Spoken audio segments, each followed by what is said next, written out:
colleague and neighbor at the John F. Kennedy Library Foundation, Rachel Floor, we're thrilled to welcome you all here for this meaningful conversation. So thank you for this partnership. We're glad to do that. And we're so pleased in this evening to host the 2024 Stone Social Impact Forum. So I want to thank all of you who are here in person in our exact replica of the United States Senate, and to the hundreds who have signed up to attend online. It'll be a great conversation. A timely conversation is probably what I should say. We've been joined by the Senate Chair of the Joint Committee on Education, Jason Lewis, the Vice Chair, Senator Sal DiDomenico, Senator Robin Kennedy, and Rep. Kate Donahue, also members of the Education Committee, because you might have heard that this is a topic that is timely. The governor has announced a new policy in this regard, and the legislature is taking up a bill and continuing the conversation this week, Senator DiDomenico. So congratulations on that. We also have in attendance dozens of superintendents who have joined us from around the Commonwealth, and education researchers and teachers and advocates. So we thank you all as well for taking the time to join us. Now, the Stone Social Impact Forum is one of the Institute's signature programs to date, and it creates a regular opportunity to speak with leaders of social change, folks who, it gives us a chance to exchange ideas about inequality of all kinds and what we're facing and confronting as a Commonwealth and as a region and as a country. And maybe most importantly, it gives us the opportunity to share innovative strategies for how we're going to address them. So we would not be here tonight if it was not for the vision and generosity of the James M. and Kathleen D. Stone Foundation. The Stone Foundation supports the development of a more knowledgeable and inclusive society. And the Stones believe that we must mitigate economic inequality by empowering those who have been disadvantaged socially or economically so that they can have a fair chance to succeed. And of course, our topic tonight, early childhood literacy, is central to achieving that goal. So thank you, Jim and Kathy. We are all indebted to you for the work that you do in this and in many other areas. So thank you very much.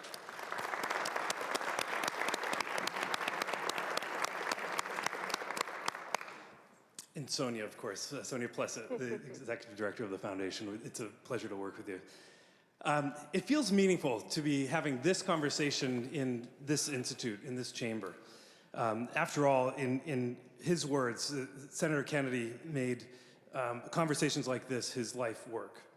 And so in one quote that I found, he kind of spells out for me the way he was animated by this notion that, I quote, "Every American should have the opportunity to receive a quality education, a job that respects their dignity and protects their safety, and healthcare that does not condemn those whose health is impaired to a lifetime of poverty and lost opportunity."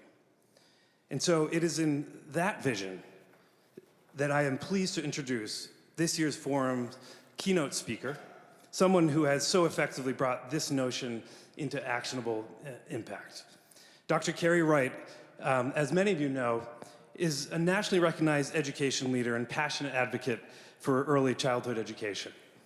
She is currently the interim superintendent of education for the state of Maryland, and until 2022 was the longest serving Mississippi state superintendent.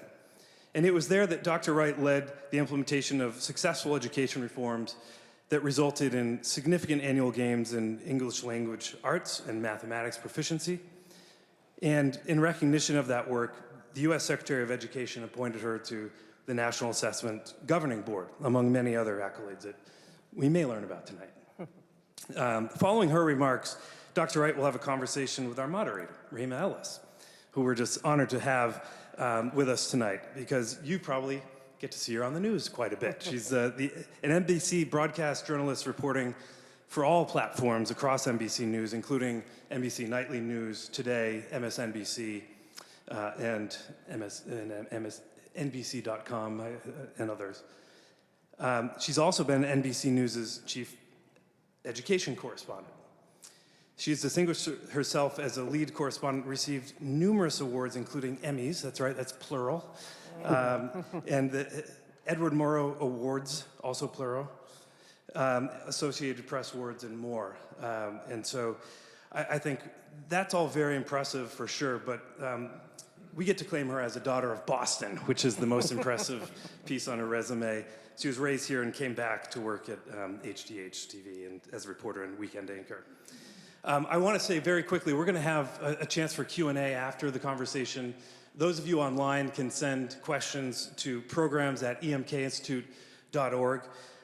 So please help me in welcoming Dr. Carey Wright.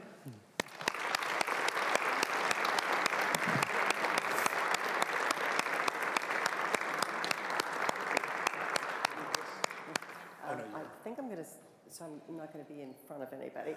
So good afternoon, good evening. Good evening. Thank you for coming. I'm looking forward to your questions after my presentation. And so hopefully you get a little bit of an idea of what took place in Mississippi over a 9-year period of time. And excited to share what we did. So I took the job in Mississippi in November of 2013. And in November of 2013, this kind of gives you the state of education in Mississippi. Quality Counts is an annual report that comes out from Education Week, and it ranks all of the states on an A through F system in a variety of areas. And Mississippi, for decades, was really ranked as an F.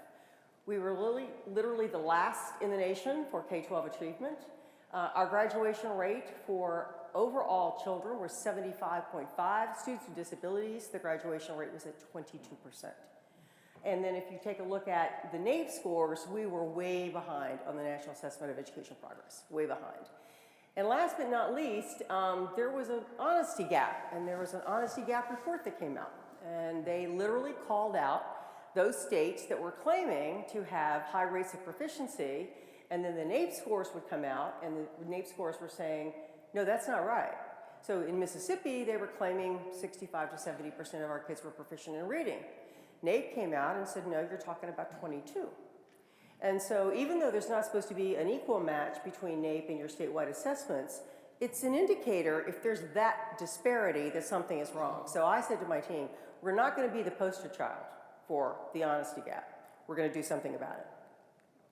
So when I left in 2022, we had come from an F to a C minus. We were 35th in the nation for K-12 achievement. Talk a little bit more about that. Our graduation rate, and this is the most current that just came out this past year, is 89.5, which is higher than the national average. And our children in 4th grade on NAEP, the gains in 4th grade reading and math are higher than the national average in math and tied for reading. And we were rated by Quality Counts as the second most improved nation with the greatest improvements for 3 consecutive years. And that was in 19, 20, and 22. So that was pre, during, and post-COVID. And the 22 results have not come out yet. So part of people say, well, what was it that you did? And there was a variety of strategies. There's some I'm going to zero in on. But when I got to Mississippi, we did not have an early childhood department, which was a bit stunning to me since I had just come from DC with universal pre-K. We did not have a literacy department. And so we really had to reorganize the department. We did not have a strategic plan, so we put that together and made sure that that was truly a living document so that every year we updated that, tracked that, and modified that as needed. We also, our standards were so bad, they had been evaluated by 2 different outside organizations, and one referred to them as the worst in the nation, was a phrase, and the other was horrific, which was the other phrase from the other group. So that wasn't very good. So we pulled together a group of teachers and rewrote our English language arts standards and our math standards and all the other content standards as well. But the other thing we then needed to do was we needed to align our assessments to those standards because they weren't aligned. And somebody, and those of you that are researchers and educators will appreciate this one, when I started digging into our current assessment, like why are we identifying like 65 to 70% of our kids as proficient? Someone, years before, had placed the cut score for proficient at basic. So what were we saying? 65 to 70% of our kids were not proficient. They were basic, but they were being called proficient. So I said, when we redo this assessment, I want it aligned to our standards. I want you to be able to take it to the bank that if you are rated as, and receive a 4, I'm sorry, I've got a cold, I've been taking some medicine, and you receive a 4, which is proficient, that you will indeed know that your child, and teachers will know that the children are proficient. So we redid that, and I said, while we're at it, let's align our assessment not only to our standards, but to the NAEP standards, and also make sure that it has the same level of rigor that NAEP has. So we developed a brand new assessment system. But here's the part that I think plays a big role in this too. To me, accountability drives behavior. And so our accountability system had to send a message about what was important. And so how districts and schools were being graded, because we had an A through F system in Mississippi, mattered. And so what we built into that system not only was just the proficiency part, but we really had to build in a whole section for growth. Because we had so many children that were at the bottom, we need eyes focused there, if you will. So we built a model that had 25% of your measure for growth, or the bottom 25% counted equal, in addition, as well as overall growth for all children in both ELA and mathematics. And we were transparent about it. So let me be very clear about that. You could go on any school or district's website, take a look at their accountability rating, and you would be able to see, as a superintendent or a principal or a teacher or a parent, exactly where did those points come from, because the points added up, and then that's how you got your A through F system. And so it was very transparent. We were going to let communities know up front where they stood. And then last but not least, I'm a big believer in this last strategy, building teacher and leader capacity. Because I believe that everybody comes to work wanting to do the very best they can each and every day. I don't think there's anybody that walks through a schoolhouse door that says, how can I screw up a kid today, right? No, they come in wanting to do their very best. But like everything in life, you've got those people walking through the door that have those skill sets automatically. But you've got others that you can build those skill sets to where you need to be. And so that's what we did. We started this strategy then in Mississippi. I know the legislature in the room, the legislators in the room will appreciate this. We had several pieces of legislation that guided our work. The first was the Early Learning Collaborative Act. Mississippi had never had pre-K. So when this act was passed in 2013, they literally put $3 million into pre-K. Let me say that again. $3 million into pre-K. So I said to the team, it's not the money. We're going to do this, and we're going to do it well, and we're going to start tracking the data, and I'm going to go back to the legislature each year, and we're going to talk about return on investment. You gave me $3 million. Here's what we did in pre-K. Here are the student results. Here's what we're seeing in classrooms. And so sure enough, that money started to climb. And by the time I left Mississippi, we had asked for an additional $16 million. They not only gave me the additional $16 million, they gave me an additional $20 million on top of that, because they had seen the power of pre-K. They passed the Literacy-Based Promotion Act, and that was the first time Mississippi had said, we're drawing a line in the sand with literacy. And there were some components in that. Allowed for coaches. We made a very critical decision at the department that I wasn't just going to make this money pass-through money to the districts, because I wanted to control for quality of those coaches that were going to be working hip to hip with teachers, that they knew about the science of reading, were grounded in that. They knew about adult learning theory, because you can take a great teacher, but a great teacher doesn't always make a great coach. They have to know how to work with adults. And so we then hired coaches across the state, and we provided professional development for them once a month, so that they would be constantly refreshed with what they were supposed to be doing in classrooms. We also had our accountability system, which is embedded in statute. And then the state board adopted a strategic plan the very next year. We worked together to put that together. Very, very clear, 6 clear goals. They've never changed the goals, very simple to understand.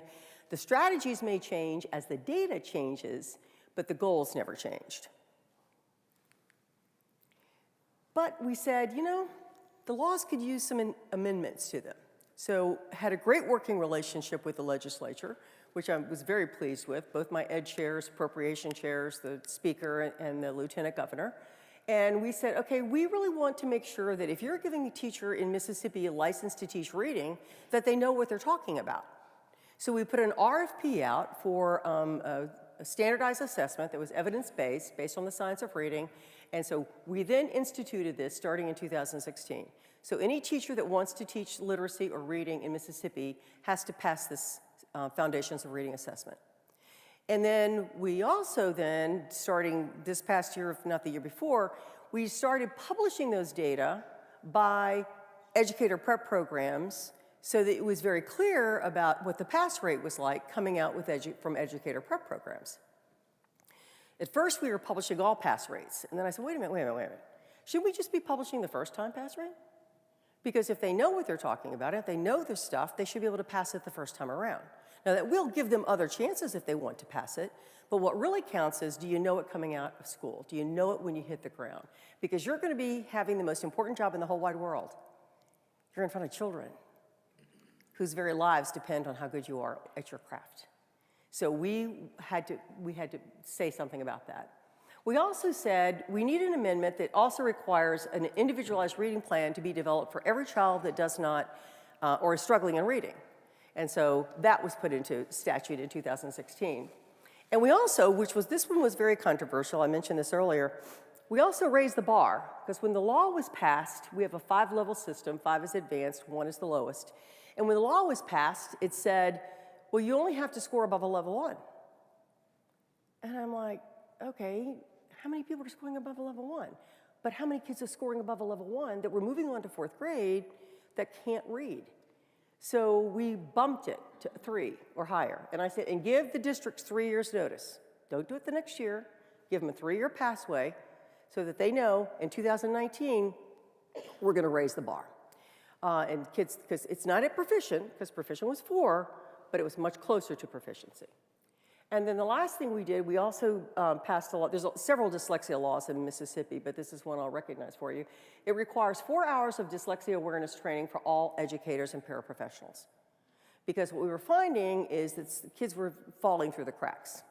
When I first got there, we were testing for dyslexia, but we were letting districts pick their own test, which you'd think sounds logical, until I found that there was one district, rather large-sized district, that had developed its own test. And I thought, okay, until I saw the results. Year after year, after year, after year, not one child was identified as dyslexic. What are the odds of that happening? So I went back to the legislature and I said, we're going to change the rules and we're going to say, you can still test for dyslexia, but it's one of these 5 tests that have been put through, we knew that were reliable and valid. And so that we changed as well. Well, then guess what happened? That district identified children with dyslexia.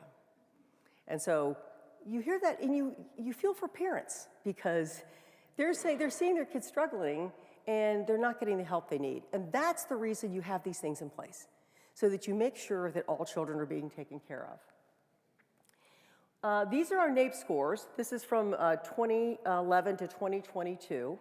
And you can see, and we asked the question, which was earlier, like, why are we not seeing the consistency with our grade 8? And that's a really good question. We noticed the same thing, and we extended now the professional development that we're offering all of our teachers. It was letters at the time. We now use AIM, but we extended that now through middle school because we found that the teachers were those middle school teachers were having difficulty with children that were still struggling in reading, but really not knowing how to diagnose their reading skills. So in 2000, this is our overall from that period of time. Mississippi was ranked #1 in the nation for 4th grade math and 4th grade reading, 3 in the nation for our gains in 8th grade math, and 7th in the nation for our gains in 8th grade reading. And then quality counts, this is a really good stat. This is something that I think is really important to pay attention to. Mississippi is the state that has the highest rate of poverty in the nation. The highest rate of poverty in the nation. And what we were able to do with the foundation that we poured and the training that we provided, the capacity that we built in our teachers and our leaders, we not only were ranked as the #2 in the nation for the greatest improvement for 3 consecutive years, but look at that second bullet. We were the #2 state for closing the 4th grade achievement gap between low income and high income children. In fact, those children in 4th grade outperformed their counterparts, those children in poverty outperformed their counterparts nationally. And whether they were Black, white, or Hispanic. So that was a big aha moment when we did this in 2019, because it was really saying an awful lot about what you can do. And if you put the right methodologies in place, if you put the right initiatives in place, if you support the people that are doing the work, yes, children in poverty can learn as well. And so very, very proud of that stat. This will give you an idea of the pass rate. Mississippi has a retention law, and I'm going to talk about that in a second. So you have to pass the statewide assessment. Once again, I said that bar was set. We moved that bar up. That bar was set. You had to pass at a 3 or higher in order to be promoted. If you did not pass at that time, you were given 2 other opportunities to pass that assessment, because it also gave districts more opportunity to intervene. So when the test was administered, we turned the data around back to our schools and our districts very quickly about who passed and who did not pass. So then they knew which children needed the additional intervention before the end of the year. We gave another test. And in those that didn't pass, we then had the entire summer of summer programming, and we gave the last test in August. So giving children a lot of time and teachers a lot of time to intervene with those little ones who needed it the most. So this gives you an idea of what our initial pass rate was and what our final pass rate was. And you can see that we're kind of hanging in even pre-pandemic and post-pandemic. And I really attribute that to the hard work of teachers and leaders across the state who are continuing to make sure that the children are being instructed on the science of reading. The retention rate, we had slowly but surely been working our way to dwindling it down.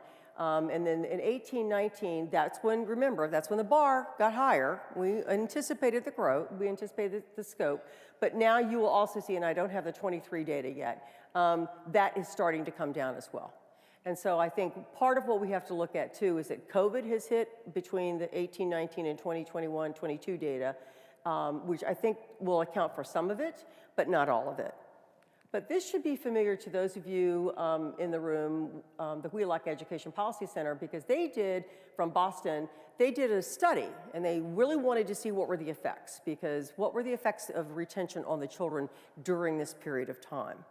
And so they looked at kids in 3rd grade that had been retained and those that had been promoted, and they followed them through 6th grade.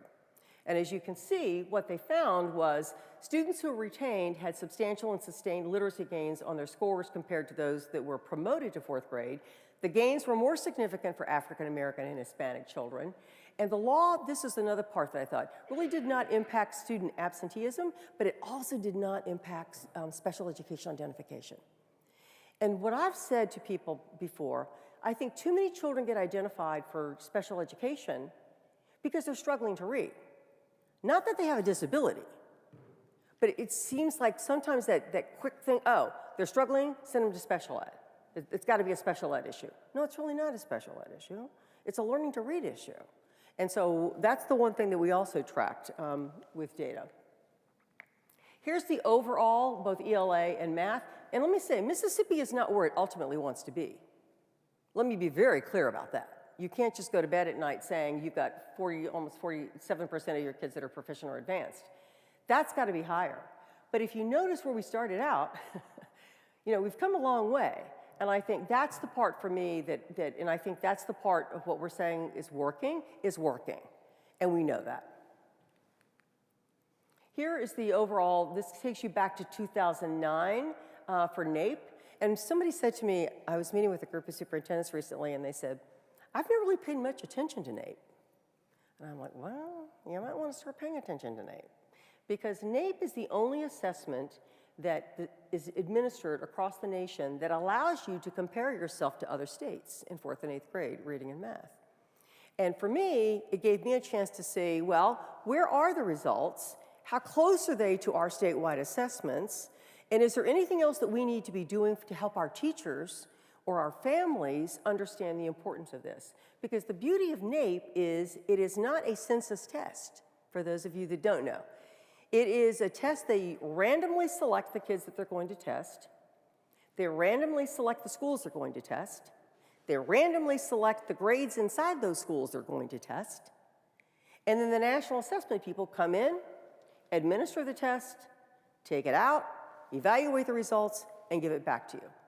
So this is a measure that you can really look and see where are we relative to the rest of the nation, and other states can see where are we as well. That's where the wake-up call, I think, really hit. I was telling people earlier, in Mississippi, there's a phrase, in the South, there's a phrase that's called, "Thank God for Mississippi." And when I got there, they explained it to me. Because nobody around us ever had to worry about who was scoring the lowest, because it was always us. Well, then all of a sudden, when Mississippi starts shooting up, people go, whoa, whoa, whoa, whoa, whoa. Wait a minute, what's going on over there? Because now people were getting a little uncomfortable, the fact that Mississippi was going up, and God love my good colleagues that were near me were not. And so that's when I think the power of collaboration really leaned in. Because to me, this is about all of us. This isn't about just Mississippi. This isn't just about Massachusetts. This isn't just about Maryland. This is about our nation's children. And I feel very, very strongly about that. I went into education for that very reason. And when I say all children, I do mean all children. I had a chief of staff in Mississippi, born and raised Mississippian, African-American man, and I was speaking at an engagement. We got in the car and he said, "You know, Doc, not everybody down here believes all means all." And I said, "Well, you know what? I do. And the people that work with us do. And we're gonna just keep marching ahead." And so when the scores started rising for African-American children, Hispanic children, students with disabilities, people started to say, oh, wow, this really does mean all means all. Because I can talk to you today about the early literacy work we did, but I could also spend another conversation with you about what we did up in the secondary level, what we did at the middle and high schools to change things as well.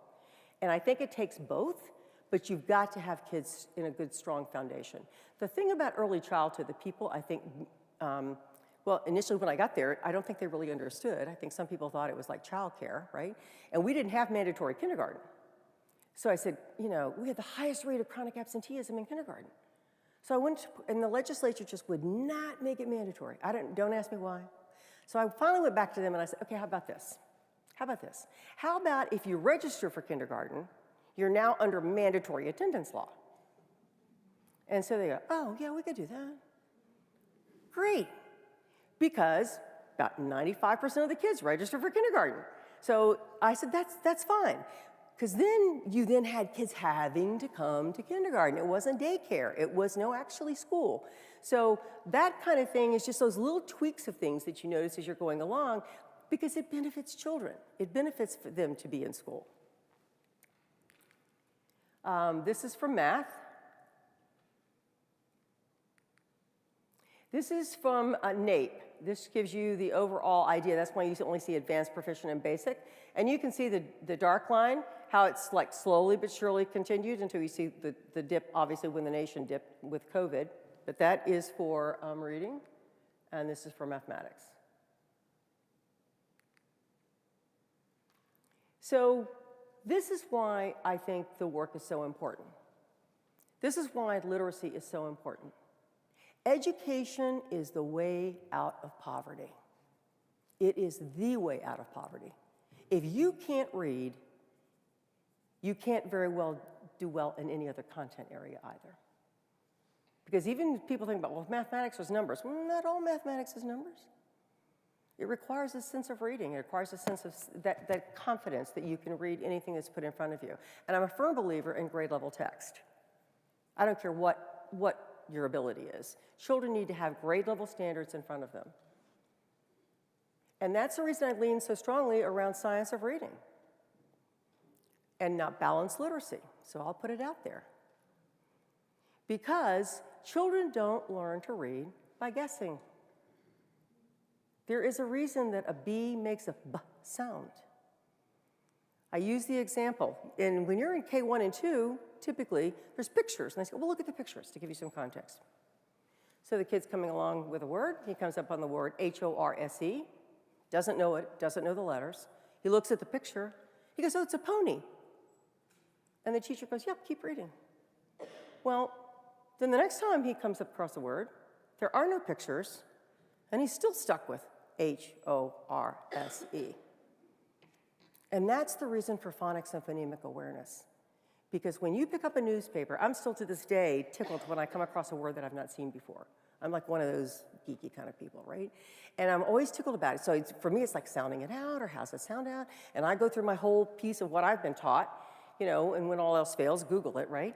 But that's what you want children to have, a love of picking up a book, not a fear of picking up a book, not a fear of being embarrassed. And people say, well, you know, but think about it. Think about the number of adults that we have right now that cannot read. That's trapping them where they are. That is trapping them where they are. Why would we want less for our children? Why would we want less? Because as I've said to staff, somebody's going to be sitting in your chair tomorrow. In the future, somebody's going to be sitting in your chair. Don't you want them to be the best that they can possibly be? And so that to me is, here's our graduation rate.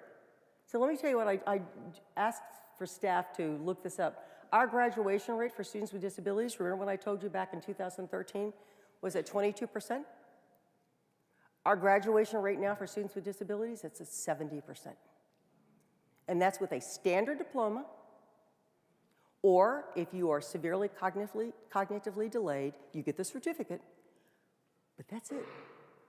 So if you are an SCD kid, with the 1% of those students, you will get a certificate. But everybody else earns a diploma and or an endorsement on that diploma. So, and I tell you, when I went down this path, we had an old diploma in Mississippi that had been there for years called an occupational diploma. And I started digging into that. That seemed kind of strange to me. Why would we have a separate diploma? And so a couple of things I found out. Businesses weren't looking at it as a diploma. The military wasn't accepting it as a diploma.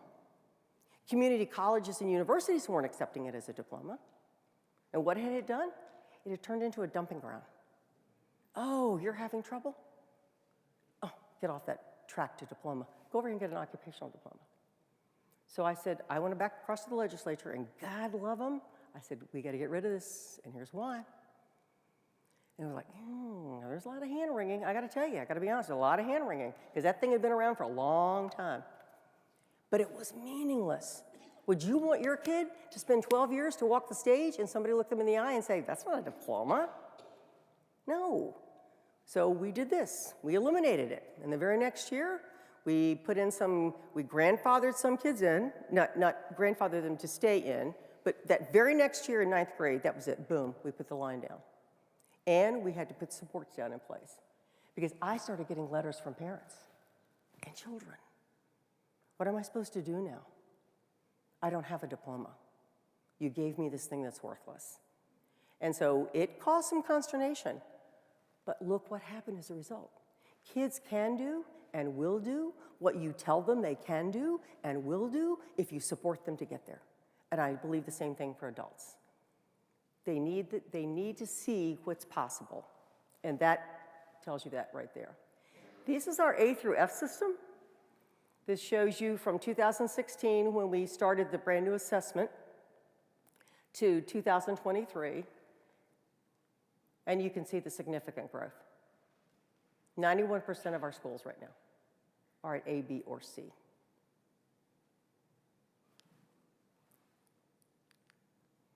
And to end on this note, this is the before and after.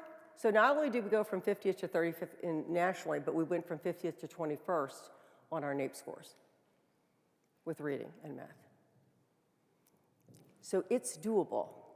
I'll never forget the day that Washington, my chief of staff, and I were driving in a car, and we pulled up this stoplight, and we were talking about the work. And I said to him, we can so do this. We can so do this. And that was the team that I had at the department, that belief system that all children can learn. We say that, but it is so true. And it doesn't matter if you have a disability. You deserve the same opportunity everybody else does. And so it's our job to put that strong instructional piece in place. And those are some of the key strategies that we used. A huge focus on early literacy. The research is very clear about that. Children have high-quality early childhood programming, have more chance of reading on grade level by grade 3, a greater chance of graduating on time, a greater chance of graduating from college, a greater chance of having a living wage than those that don't. Because those that don't are more likely to be involved with the police, be involved with drugs, and have difficulty in life because they can't read. And so for me, it's very clear. And for my team, it was very clear. And it's unwavering. People have referred to this, and I said this to somebody earlier, as the Mississippi miracle. There is no miracle to this work.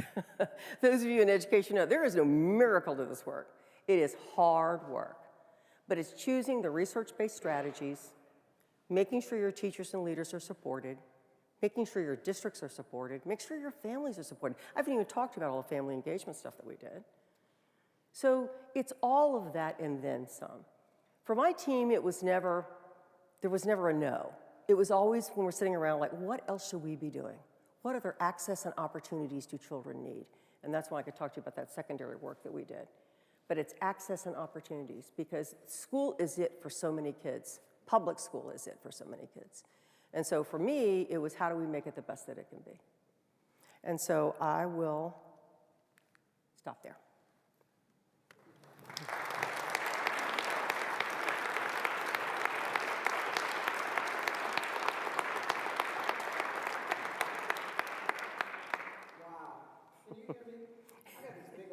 In this little body, but they gave me a microphone.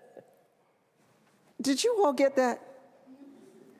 Mississippi's journey from last in the nation to a leader in educational improvement. That's why Dr. Wright is here. Massachusetts is the birthplace of public education. It was born right here. And yet, it's not leading. But Dr. Wright, there's so much that you said. It's like I went to school. I just couldn't put down all of it. One of the things that I know that you know is that parents who are engaged with their children, your report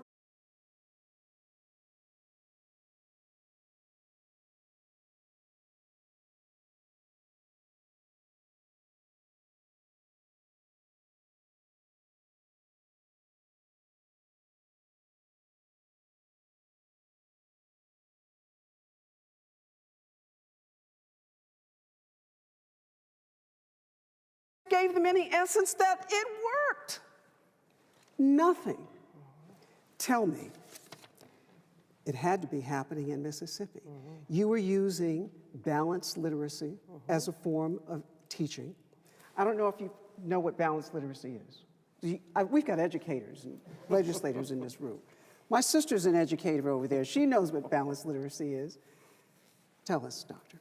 Well, that's the part that I come from, always have, even as a principal and teacher, like there's research out there that tells you what works, and there's decades of research around different strategies that work. And so for me, it was just a non-starter. Like, why are we not leaning into the science of reading? And somebody asked earlier, did you say you must? And I said, no, we were curriculum agnostic. I need to be very clear about that. However, I was also very clear about the fact that we were going to be collecting data and making it very transparent. So when we realigned our assessment, people knew that those assessment scores were going to be made public.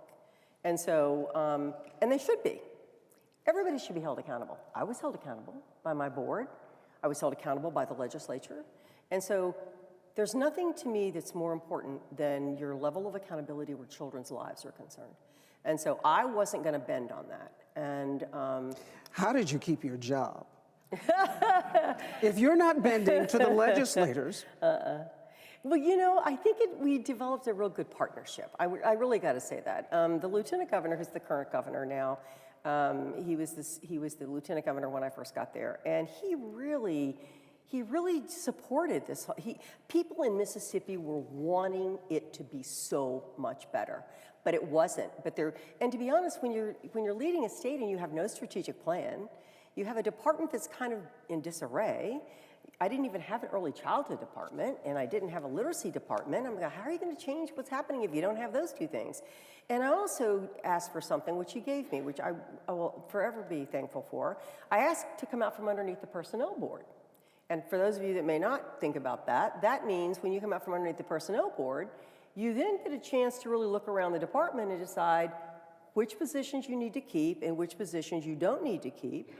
And then how do you restructure some of that so that you can attract the salary that you need to attract the people? Because we can't compete with the locals on salary.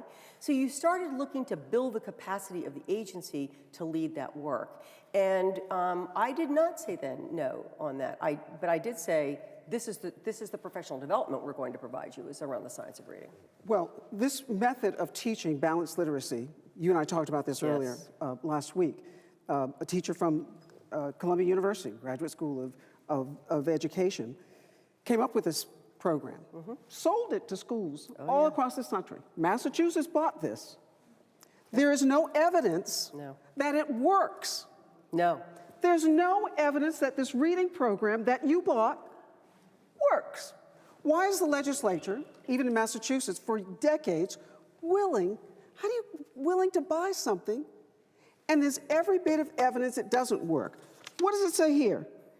It says 30% of K through third grade students were not reading. Well, I really believe that when you take your eye off the ball, things happen. And I think if you're not really tending to it, it's kind of like if you've been, and Maryland suffers from this. Let me be very clear. I mean, Maryland's scores have been going down for the past decade. I spent most of my career in Maryland.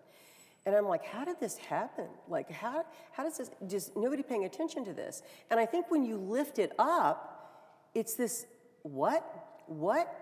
How could this happen? And the same thing has happened in Massachusetts. I mean, I took a look at the scores. And so if you've got to be transparent and you've got to hold people accountable for what's happening in children's lives. And I believe strongly in that. Now, as was mentioned by Adam when this all began, Massachusetts governor has made a proposal to go from balanced literacy to the science of reading. But there are some folks in this state who don't want to go down that road. What do you say here to legislators, to superintendents, et cetera, about what's the reason for people to hold on to something that doesn't work? And is it because Massachusetts has a reputation of being a state where there's a large portion of the students in this state who are reading well? But guess who's not reading well? Poor children in this state. And so what does it say? Do those poor children not matter? So it's okay if we hold on to something that doesn't work? Because what is happening? Rich children, mostly white, let me just say it, are reading, but the poor children aren't. So how do you get people to change? Change is hard. I mean, I'm not going to sit here and tell you that it's not. But my question would be, why are you taking that risk on the lives that are entrusted to you each and every day? Parents, as one researcher once said, parents are sending the very best they've got. They're not keeping the good kids at home. And so, to me, we are entrusted. It is a huge responsibility. We are entrusted. I gave my 2 girls to the school systems that they went through, and I trusted that they were going to learn. But I was also in a position that if they weren't, which I've read some of those articles, that I could have taken them and put them in tutoring programs or done something else. Not everybody has the ability to do that. Some parents, I mean, it even got to the point we started making it so much easier when I was a principal for parents to be able to attend PTA. We would have, or parent conference nights. You've got to accommodate for families that don't have the means. And if you don't have the means, you don't have a way out. You're stuck unless the public educational system in this United States, who's entrusted with all of the lives K through 12, pre-K through 12, let me add, to do what's right by kids. And how can you look at yourself in the face every day and continue to use a methodology, this is what I would say, and continue to use a methodology that has no research behind it? Why would you do that? Simply because is it to make the lives of people easier, adults easier? Well, that's not why we're here. We're not here to make everybody's life easier. We're here to teach children all the things that they need to know and be able to do to make them well-rounded citizens. So I don't have a lot of patience, shall we say, for people who can't see that children's lives need to be the #1 thing that's going on in schools, pre-K through grade 12. So does it mean, were you willing to put your job on the line to insist on change? Does that mean that that some legislators, some superintendents, some teachers maybe, will have to be willing to put their job on the line? I mean, oh, by the way, welcome back to school for the kids in Newton. Out for 11 days, right? Welcome back to school. And the interesting thing about Newton, as I was reading, they got a 12% cost of living raise over 4 years, which means they got a 3% cost of living raise. So this wasn't primarily about money. They also asked for social workers.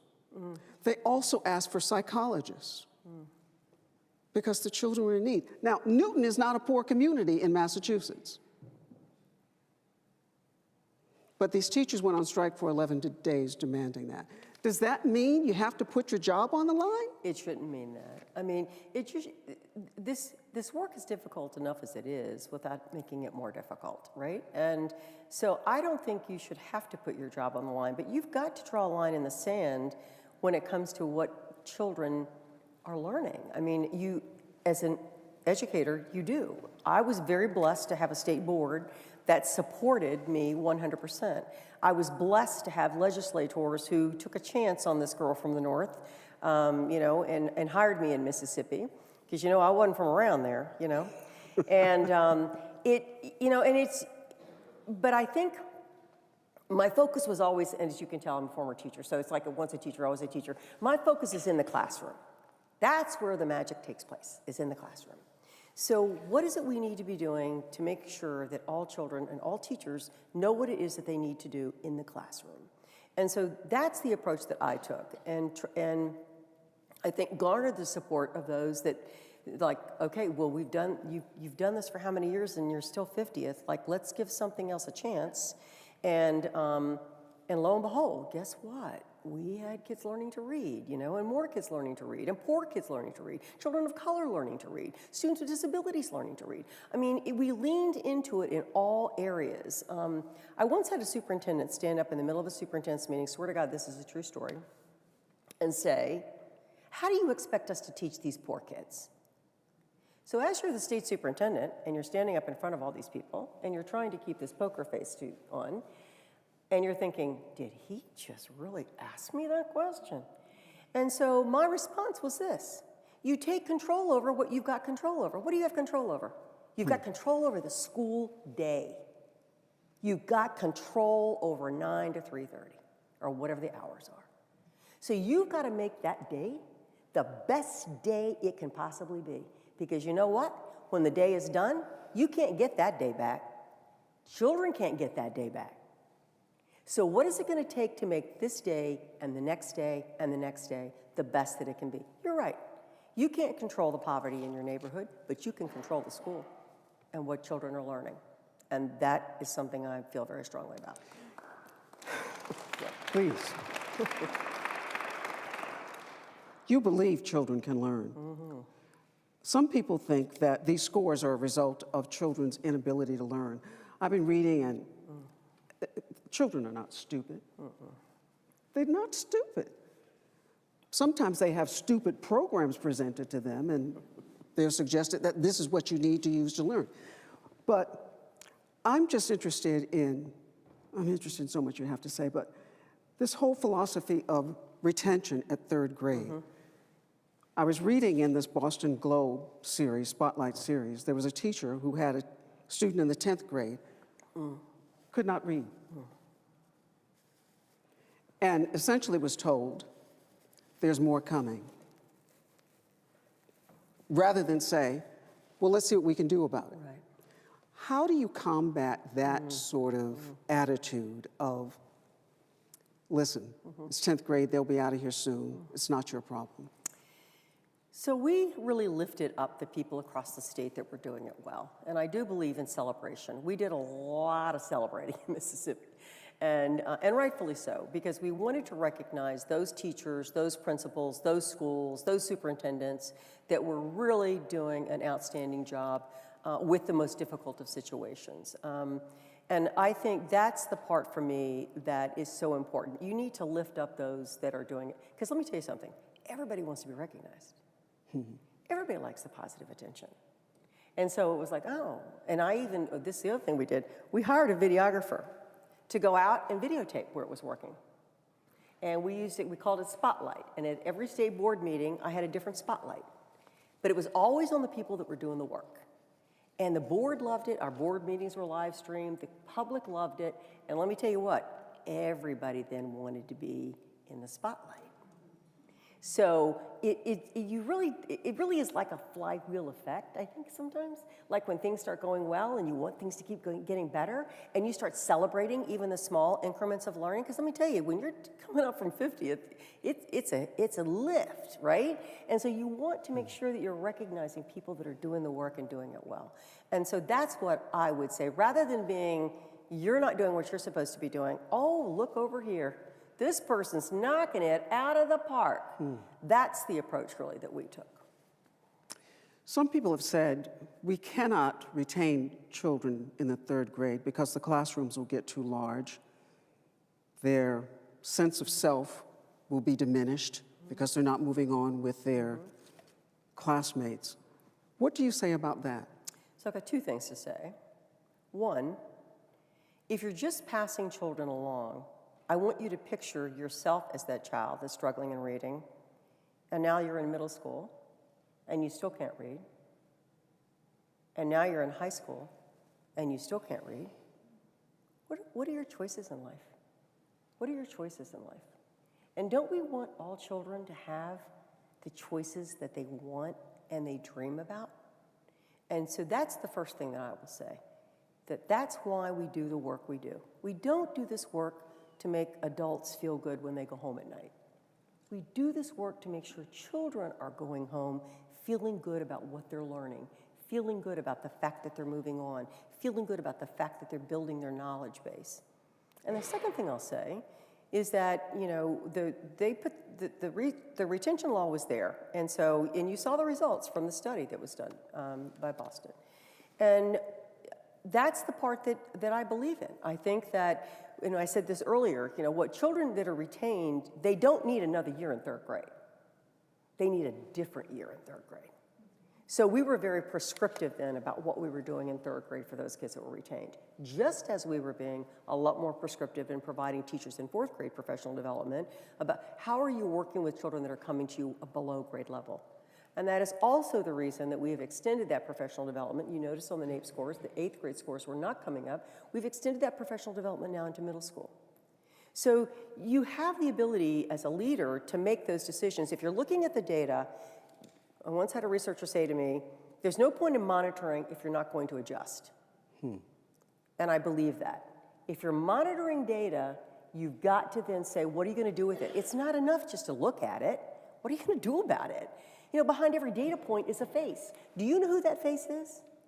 Do you know who that face is? Principal, teacher, superintendent? And do you know what they need? Because I can tell you, Rahima's going to need something different than I'm needing. And you're going to try and give us both the same thing? Or me, somebody, I mean, everybody has a different need. So you've got to drill down. Is it work? Yep, it's work. But every child's needs deserve to be met. And you're not going to know unless you drill down and find out what that is. You make a great point about you're not just repeating 3rd grade. That's right. I've read that there's also, with that professional development, there's also some individualized attention to some students who are struggling. That's correct. So you're not just leaving them floundering, if you will, No. in that same 3rd grade class. No. You're actually providing some extra help for these correct. children. That's correct. And that's what we decided. We wanted Where to does make the money come from for that? the legislature. Legislature? Yeah. I mean, but let me be honest about this. I mean, you know, Mississippi's per pupil funding isn't even close to Massachusetts per pupil funding. I just need to be very clear about that.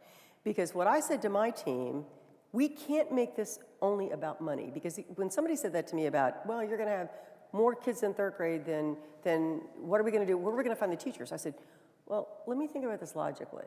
I was a principal. I think it was a logical statement. If I had more kids in 3rd grade than I did in 4th grade, what would I be doing with those 4th grade teachers? Wouldn't I be moving them to 3rd grade if that was the case? Yeah. So there's a solution. There's also an excuse, right? Oh, ain't it awful? We got all these kids in third grade. But that's not what we found happening over the years. Our retention numbers went down and down and down.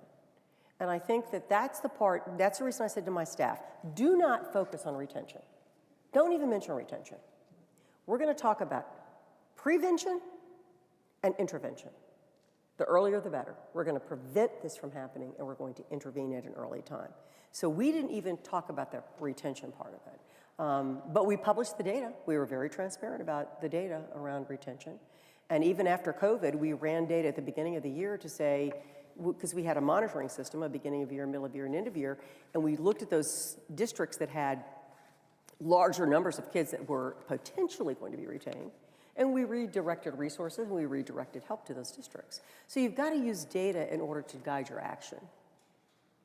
I'm curious about the children you spoke about, those with dyslexia, children who have learning challenges. How do you make certain, you mentioned that it happened, but how do you convince legislators, how do you convince superintendents, how do you convince maybe even some teachers and principals that those children are capable of learning? You know, through conversations, obviously, but I'm unwavering in this feeling. So you may have noticed. I am unwavering in this belief. I have always been unwavering in this belief. And I don't even engage in a conversation, regardless of the disability that the child has, because I've seen what can happen. I've seen what can happen when children are getting the right amount of instruction, the right type of instruction. There's a reason we call it special education. It's specialized instruction to meet the needs of those children. And I think that, to me, we plowed ahead with that. I mean, I just need to be honest with you. I surrounded myself in the agency with people that had the same belief, and we conveyed that same belief to the legislature. We conveyed that same belief to the governor and to the community. And we just kept moving. And then we used the data behind it to prove our point. And then celebrated at every occasion that we possibly could where it was going well. Let me take this to the teacher level. That's where my heart is. At the heart of what you do. Forbes, in 2022, a Forbes report found that teachers are twice as likely to be stressed out than any other occupation and more likely to suffer burnout or depression. How do you combat that? You combat that with support. Teachers have got to feel supported. I believe that very firmly. And the research will also tell you that the reason that teachers leave the profession is because they don't feel supported.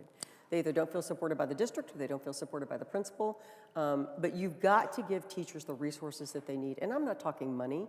I'm talking about, is it materials? Is it ideas? Is it lesson plans? If you go on Mississippi's website, and I encourage you to do that, I speak a lot nationally, and I tell people, there's so much out there for teachers.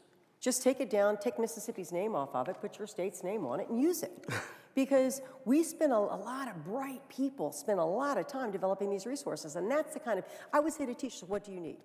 Well, you know, when COVID hit, we have no idea. We have no idea, like, technology is so new to me, and I don't know how to set up a Zoom account, and I mean, all the things you heard teachers say. So I went back to my team, and I said, this is what they're saying.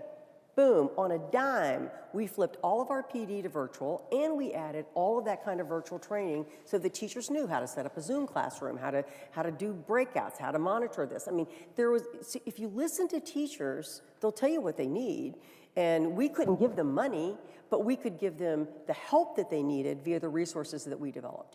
And so that, and I hear you loud and clear about the mental health issues. The other thing that we did with the help of our ESSER money as well, we now in Mississippi were able, with the help of the University of Mississippi's Medical Center, to put telehealth and teletherapy in every school in Mississippi. So children did not have to leave school. Parents did not have to leave work. Teachers could take advantage of it. So we wanted to try and make it as easy as we could to solve as many problems as we could. Is there anything on a legislative level that can be done, on a superintendent's level, that can be done to help parents help their children and help their teachers? People talk a lot of time about parents are disengaged, parents aren't helping enough, parents aren't involved enough. And then they talk about legislators not involved enough, the legislature's not helping, they're not doing their part. How do you get these two sides to come together? for the benefit of the children? Well, I think you have to meet your audience, because I think what parents are asking is, how do I help my children at home?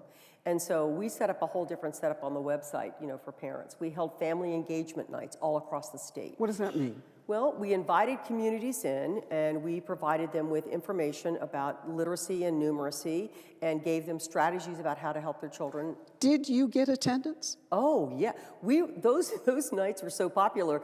People were calling up, because initially we'd only scheduled like maybe 8 across the entire state, but we developed the modules for principals then to hold their own individual nights. But they were so popular, we started getting calls from the community saying, can you come do one for us? Can you come do one for us? Did you provide dinner? That's a good question. I don't remember that. I'm trying to think of incentives here.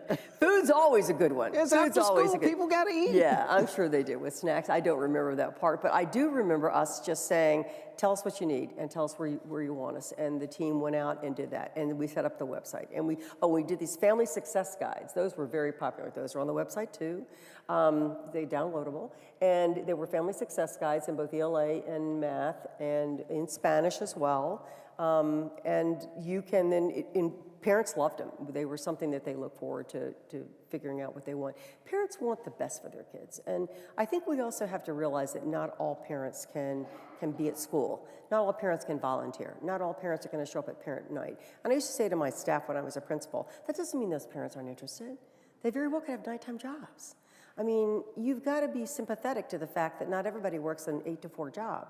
They have different needs, and so you have to think a little bit more differently about how do we deliver to those parents who may not feel comfortable coming to school. Yeah, because parents, there's another study out that says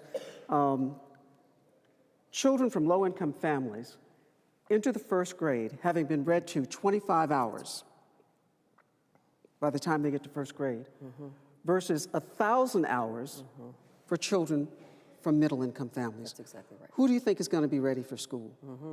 So what do you do about those children that aren't ready? I guess this is this whole point of early childhood literacy. Absolutely. And it's the whole point of building background knowledge, because there's some children in Mississippi that will never leave that state.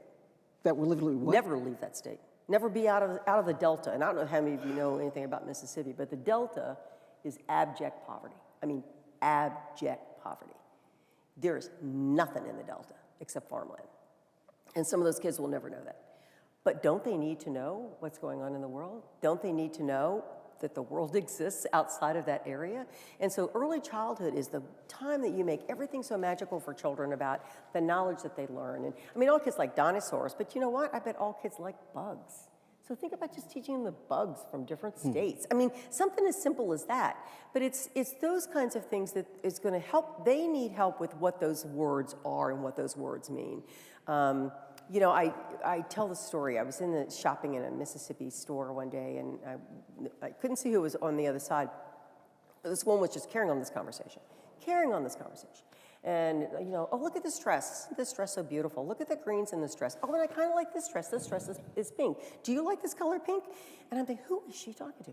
So I couldn't resist. So I walked around, and she's pushing her baby in the stroller. And she was talking a mile a minute to this little one who was just kicking and squirming. And I'm thinking, she doesn't know a lick about dresses. But boy, was she hearing the vocabulary, right? And so it's those kinds of engagements that parents need to know. It's okay to talk and they don't know what you're saying. It's okay to talk that, that you're building, that they're hearing it. And you watch a child. I had this was a perfect example. I was in an airport one time, and I was watching this mother with this baby, and she was holding the baby, and the baby but she wasn't talking to the baby at all. And so then she moved over and she sat in another place. She wasn't talking to the baby. So then she moved over and sat in another place, and the person next to him turned to the baby and goes, "Aren't you so cute?" And that baby's feet and arms, and this person who did not know this child from Adam just kept talking and talking, and the more that she talked, the more that baby moved. And I thought, that's it. It's just that kind of thing that parents don't think if there's nothing to say, then why say it? You could read a newspaper to a kid that's 2 and it doesn't make any difference. It's just the engagement. It's that you're talking to me. You're talking to me. You make me think about something that is a sore spot for a lot of people, and we've only got about 3 minutes before we turn it over to the audience. Okay. This thing of engagement.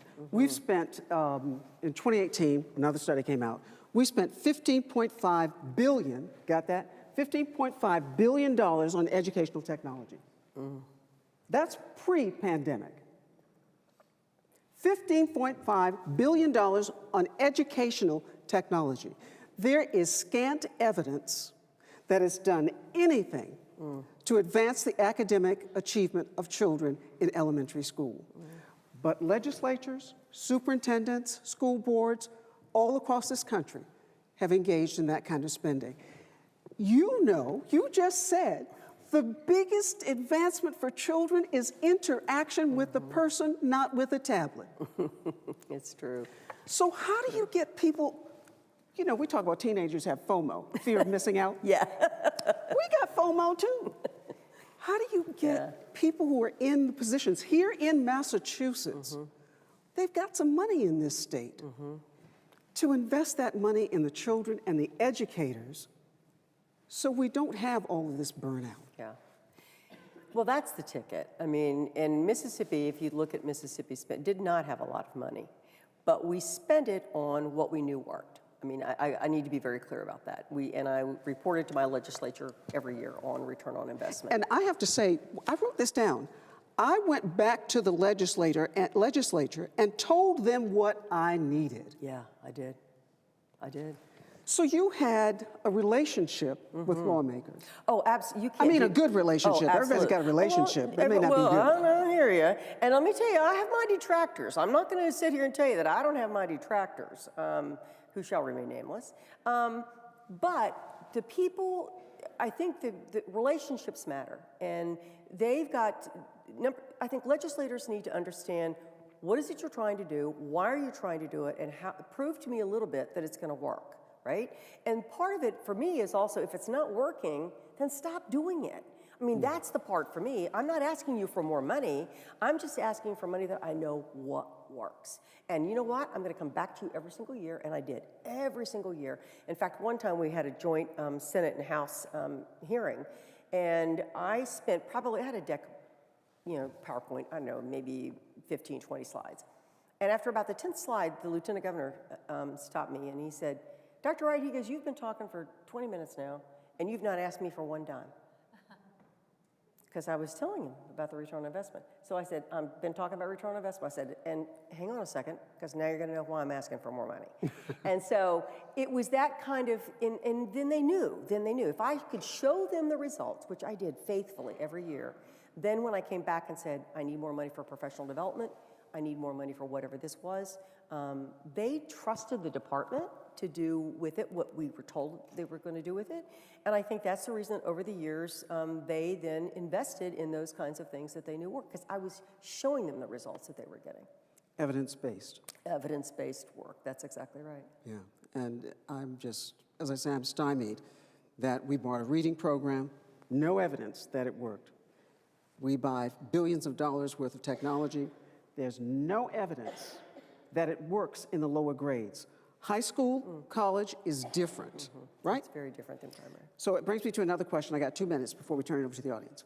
What about AI in early education and beyond? So I think AI definitely has a place. Where I would like to see us, and it's got its detractors, and I think we have to be concerned about, you know, personally identifiable information and all those kinds of things. But I do think it has a place that could help teachers, such as in writing lesson plans. You know, if you can program it in such a way that you've got third grade reading or whatever the case might be, and you could say, show me how to teach a child, you know, I don't know, whether it's interpretive, you know, work or whatever the work might be, you could plug in your state standards, and actually, I bet AI could come up with some really good lesson plans, save teachers a ton of time. I'm also thinking that it really would be helpful to special ed teachers. Because who are the people that we're losing the most? We're losing the most the special ed teachers. Why? And they'll tell you, because of all the paperwork. There's a ton of paperwork in special ed. And think about if we could do the same thing with getting AI to help teachers write IEPs that were grade level standards, linked back to our standards. Think of the amount of time that would take our special ed teachers. Then they could devote their time to teaching and not have to spend that much time in the paperwork. So I think there's potential for AI in education to make teachers' lives a lot easier. Evidence-based. Evidence-based, that's right, that's right. Questions? Thank you for listening to Dr. Wright. Thank you. Thank you. Thank you. You've got the right name. There's a question there in the back. Hi, would you tell us who you are and if you represent an institution or an entity? Yes, my name is Carrie Rodriguez. I'm the president of the National Parents Union. Oh, good. I am also Matthew, Miles, and David's mom, 3 kids that go to Woburn Public Schools with balanced literacy. So I have to just make sure I got this right. So I am getting from your presentation here that having a strong system of accountability is key. I am part of the advisory committee for the Department of Elementary and Secondary Education, reimagining our assessment system here in Massachusetts, and there's a lot of pressure to water it down. Politically, we also have a ballot question that is calling into question our competency determination and whether or not we're going to turn our high school diplomas into participation trophies.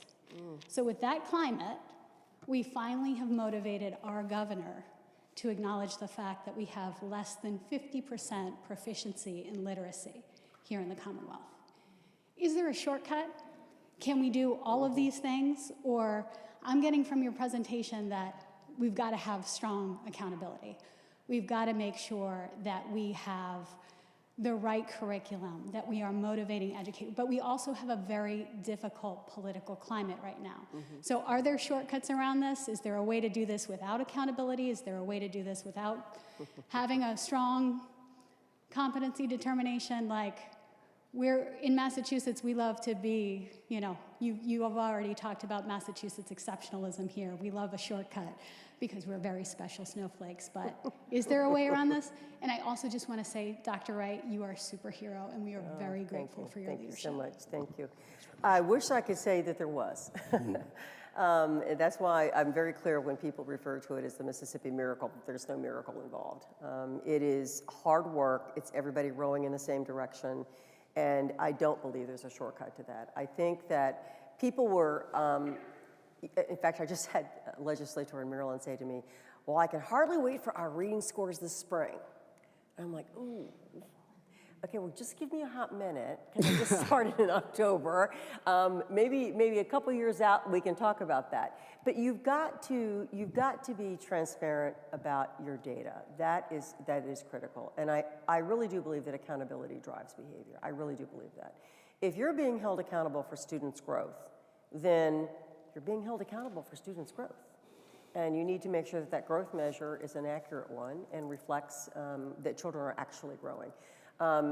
It's like somebody said to me, because I had this conversation in Mississippi, actually.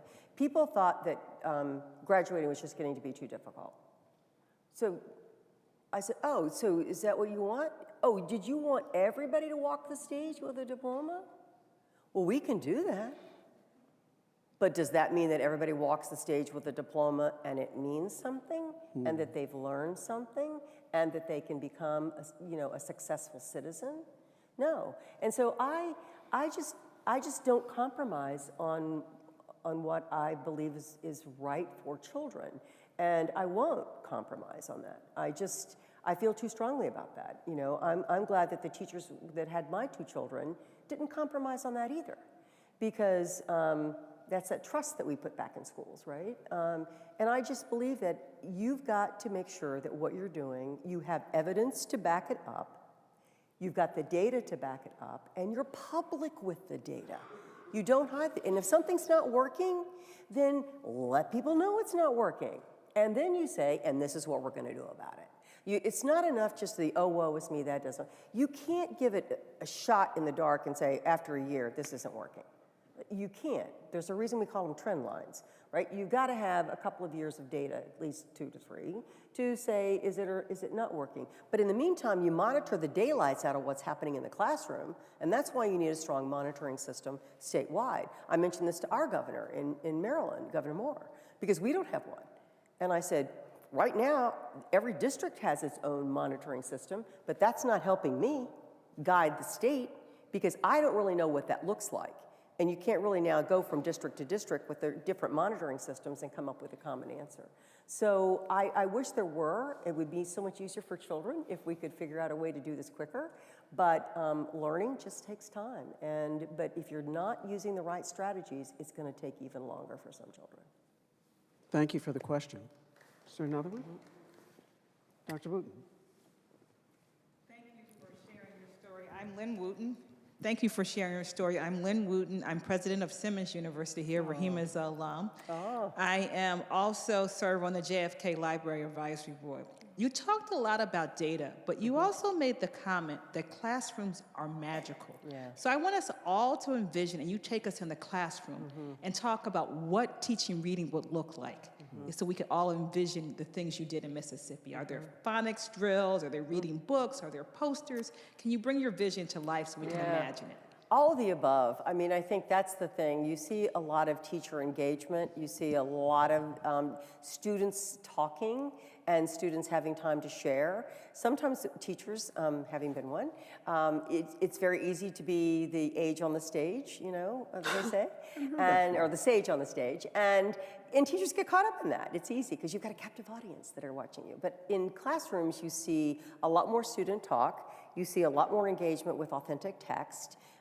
Things that are engaging to children. You see words around the room. Yes, you do see phonics being instructed very explicitly. You see phonemic awareness being instructed very explicitly. There is a method to decoding. And so that's the kind of thing that children can, and games set up to do the same thing, whether it's a center or whether it's parent involvement. You see a lot of parents sometimes or volunteers in rooms working with small groups of children. But you see that children are actively involved in their learning.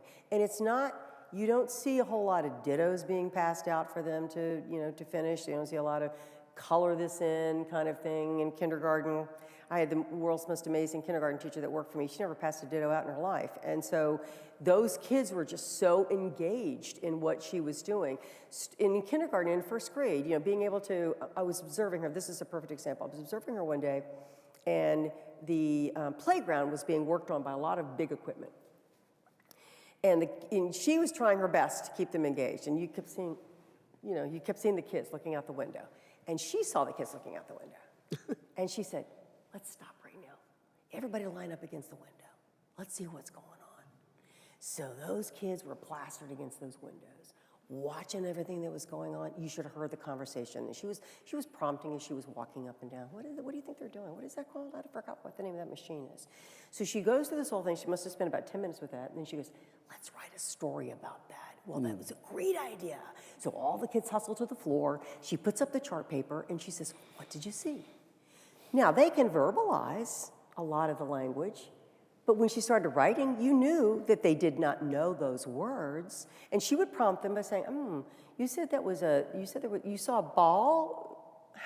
What was that letter? What did that start with? Just something as simple as that. And then if they got the B, but they didn't get the other part of it, she goes, you're exactly right. It starts with, she never always gave them credit, got the B, let's make an L-A. So what she did is she turned those stories then into word, language, vocabulary development, language development. She helped build background knowledge. I mean, and it was just that magical moment that she, as that smart teacher, took advantage of the fact that those little ones were a lot more curious about what was going on in the playground than they were to her. And she was not offended by that. She took that and made that a language lesson for them and a knowledge building lesson for them. And that's the kind of thing you see in a good teacher's classroom, that kind of engagement with children. And the other part, she laminated the stories, and so then that became part of her center. And so the kids then, as part of the center, would read the stories to each other. And so it was that constant reflection back on what they had learned, and that vocabulary just builds from that. Thank you. On this side?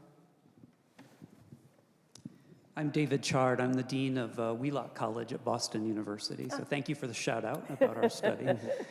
We've watched these programmatic changes in reading instruction happen decade after decade. The science of reading, however, has been built over many years and hundreds of millions of taxpayer dollars spent to understand what you're talking about. How did you design what you're doing, what you did in Mississippi to sustain itself rather than to find ourselves 20 years from now having the same conversation? Well, we have continued, at least I keep saying we, sometimes I've had to stop myself and say, Carrie, you're not in Mississippi, you're in Maryland now. But the one thing that we did was we continued to provide the teacher support and the teacher professional development year and leader professional development year after year after year. This was not a one and done. If you look at what Mississippi is spending on professional development now, it has moved from letters to the AIM training, but it is all still focused on the science of reading because you're getting new crops of teachers in, you're getting teacher turnover, you're getting people that may want to do the refresher. We've extended it now to middle school. And I think you've got to continue to support people in this work because and we've really tried to hold, to be honest with you, our educator prep programs a little bit more as feet to the fire where this is concerned. Because it always kind of, irked me, to be honest, that you had these people coming out of EPP classes whose parents and children or whatever paid all this money for college education, and then the state was having to come in behind and spend more money to teach them what they should have already known. So it's that part of it that I think but it's got to be continuous. It can't just be something that you do and stop. And I think to Mississippi's credit and to the legislature's credit and to Governor Reeves' credit, they've really seen it paying off and now are not the least bit hesitant to continue to invest that money because they're seeing the results. I think there's a question over here. Yes. Hi, good evening. My name is Emily Rapp. I'm actually with the Institute, and I have a question from one of our online viewers, Amanda Braun, for you, Dr. Wright. Okay. How did you engage community members, parents, and other stakeholders to gain support for the changes you set forth? We did a lot of communication, and when I first got there, we didn't have a very big comms team, and I can tell you the power of having a strong comms team. Comms team? I'm sorry, communications team. I'm sorry. That's all right. I just want to make sure everybody knows. Thank you. Yeah, a communication team, and so we had been more reactive than proactive, I felt, and so I thought, no, we need to start getting the messages out about what we're doing and what we're seeing. Hence, the spotlight, came on that we were trying to get people to see what was going on across the state, and also providing parents a lot of those pieces of information that we either could give to districts to send out to parents or put on the website for them to use. I think that parent engagement has got to be critical. I think that our legislators obviously knew what was going on because we spent a lot of time talking to them about that. But I think also giving those materials and resources in the hands of our superintendents and principals because they're closer to the families than we are. And so principals, we developed, as I said, these modules for principals to hold parent nights with. And it was almost like a lesson plan with everything that they needed to work with their parents, whether it was on English language arts or math or whatever. But you've got to get it down to the community level. And I think, but our job, I felt, was to supply that and then trust that the superintendents and principals were doing the same kinds of things locally. Am I seeing another hand somewhere? Yeah, in the back. Oh, in the back? Oh, and over there. Oh, okay. Oh, there she is. Oh, well,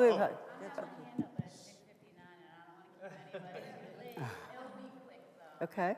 My name is Rose Mays.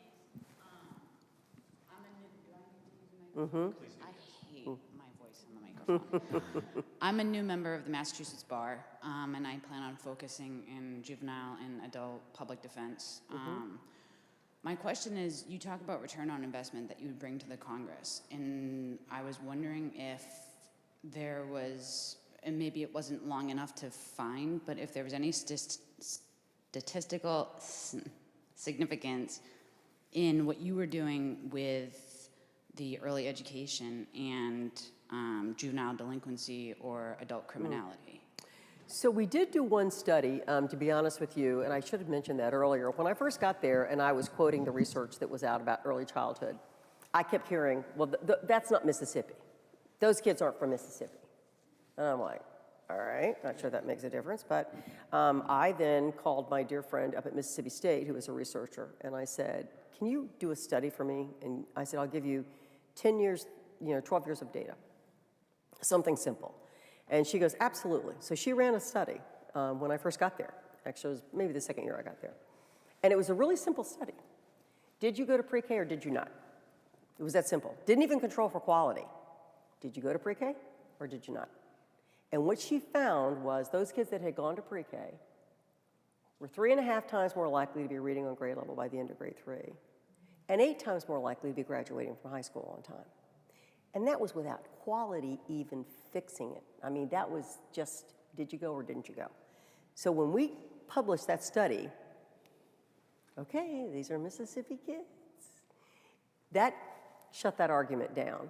And I think now what I would love to see, to be honest with you, to your point, is now to go back then from 13 to 23, or maybe 25, to give them time to, what would they be, third grade? So yeah, 7, 8 years, 8, 9 years, 10 years of study. That would be a good thing to look at now, to see what is exactly happening to those children. And I don't know that that's been done. That's a really good suggestion. There was a question there? Yeah, there's a lady Yes. in the back. Thank you. Tell me who you are, somewhat where in you're line from. with the previous question. I was wondering, have the teachers, the families, seen the effect on behavioral issues in regard every year that these test scores improved? You know, I don't know that we did a study like that. That's a really good suggestion. I don't know that we did that. We provided a lot of professional development around classroom management and behavior management. We developed a wonderful guide. If any of you that are here, it's called Access for All. It is a wonderful guide to help teachers in dealing with all kinds of issues, not only academic but behavioral issues. So we tried to address those issues as teachers brought them up, but I don't know that we did a study about that. That's a good question. Oh. Oh, anecdotally? Oh. Oh, I couldn't give you that feedback. I don't know that for a fact. I don't know that for a fact. I'm sorry? I would guess that it would have a positive effect Oh, on I behavior. think, I would surmise that it would, because if children are engaged in learning, then that usually keeps them out of trouble. But to state that as a fact, I don't know that I could state that as a fact, but it makes logical sense that it would. Yeah. Last question, over here. Hi, Carrie. Hi. I'm Bob Lee. I actually sit on. Oh my gosh, it is one of my very dear I sit friends. on the Technical Advisory Committee for the Mississippi TAC, and have since 2011. And I was going to go to the Wayback Machine to when we weren't sure if it was working. And Bob, the Mississippi results first came out. I so remember that. But it was just the state results, and most part of the TAC we said. You want to bring us back? You want to tell the story? So you're doing, How did you know it was actually working as opposed to some? Right. You know, these are multiple choice assessments made by Mississippi educators under a weird program, because that was part of the deal was your governor said all the items from now on have to be written by Mississippi educators, and that could have. People could have just said, well, wait, thank God for Mississippi. They're probably just fooling around with the numbers. And anyway, I'll leave. How did you know it was working as opposed to an artifact of Well, I got to tell you, so gamesmanship Bob or is something? bringing back a real, I will never forget that day, because Bob's the one that asked the question. And our Technical Advisory Committee is a group of, for those of you that don't know, it's a group of psychometricians that work and advise the state on an ongoing basis. And I had the world's best TAC. I still brag about my TAC. And so we were sitting there looking at the results, and I'm like all excited because the scores are coming up. And, this was all before the scores got released. And, this has been, I guess this was like 16, 17, 18. So we were in year 3, and you can see the scores are coming up. And I'm like also excited. And Bob raises his hand, and he goes, well, let's hang on here before we get too excited. He said, you better wait till NAEP comes out. And I'm like, what? And he said, yeah, NAEP's either going to say, yep, it's working, or no, it's not. And I will never forget that moment. And this is an honest to God, and Bob can tell you. I started welling up because I thought, you're doubting that our kids can do this? And I remember saying that. And it just broke my heart. And that wasn't Bob's intent. But Bob remembers, I really started to well up and cry, because I thought, how can you not believe that our kids can't do this? And it wasn't what he was saying. He was saying, wait till NAEP comes out, because it's either the truth and we got to face up to it, or it's not and we got to face up to it. And love this man dearly, as I did all my members of my TAC, and I thought, okay, we're going to hold our breath. So now fast forward, this must have been like the summer And the fall results are coming out. And the National Assessment Governing Board invites me to their public day that they introduce all this. And I'm like, oh my God. So I said to my team, you don't think they would have invited me if this wasn't good news, do you? and they said, I don't think so. I'm like, oh my God, can you imagine being in DC and the scores come out and they're not good? I'm like, oh my God. So I said, okay, I'm gonna go. And so I went, and not having a clue about because we didn't know the NAEP results, we didn't know the NAEP results, what I had accepted. And in the meantime, the results came out. And I think my TAC was one of the first groups of people I called, you're not gonna believe this, you're not gonna believe this. And they had already done some of the results that we were #1 in the nation for our gains in 4th grade reading and math. And it was like such a celebration, and Bob can tell you that when the TAC got back together, I mean, it was just such a celebration of the work, and it's such a celebration for the state. I mean, it's for parents and teachers and leaders and everybody that had done this work. It was like, yeah, we can do this, and there's more coming, you know? Like, we're not there yet. But I do remember, Bob, very clear, because that day is in my mind, as you can well see. But thank you for that. It speaks to your character. First of all, as the superintendent of education, she has attended infinitely more technical advisory committee meetings than our past 2 commissioners combined in this state. I'm retired. But that's part of it, attending the details and making sure that it's correct. Okay. You go cherry picking for one good result, and they say, okay, this is the one, and you have a good dollar bonus show, you can get tens of millions of dollars for it. You have to make sure it's right. Yeah. You prove it. Thanks, Bob. But it's Thank not a you. one and done. It's Thank you not so one much and for done. that question. Thank you, Dr. Wright. Oh, thank you. Thank you so much. Real pleasure. Thank you. Thank you. Thank all of you for Yes, being here. thank you. Thank you for coming. Adam, where's Adam? All right. But before you, don't leave yet. Adam's got something to share with us. No, it's not on. First of all, thank you both for such a dynamic and hopeful conversation that's meaningful. And I love the energy that came out in the end to just reinforce your good work, Doctor. So thanks a lot. Thanks to all of you on behalf of the Kennedy Institute and the Library Foundation. It means the world to be working with you, Rachel, so thanks again. And to the James N. and Kathleen D. Stone Foundation, thank you for sponsoring this forum and for all of your ongoing work for our communities and beyond. If you enjoyed this evening as much as I did, please consider becoming a member of the Institute. You'll get advance invitations, and we'll have more and more members-only events this year. Stay tuned for our announcement of the 2024 Speaker Series, and I hope you'll all join us in the lobby and continue the conversation tonight for a reception. Thanks again, everyone. Thank you. Hema, thank you so much. You're amazing. you, no wonder you did what you did with those children. I'm just so happy when I meet someone who believes in children. And they're in the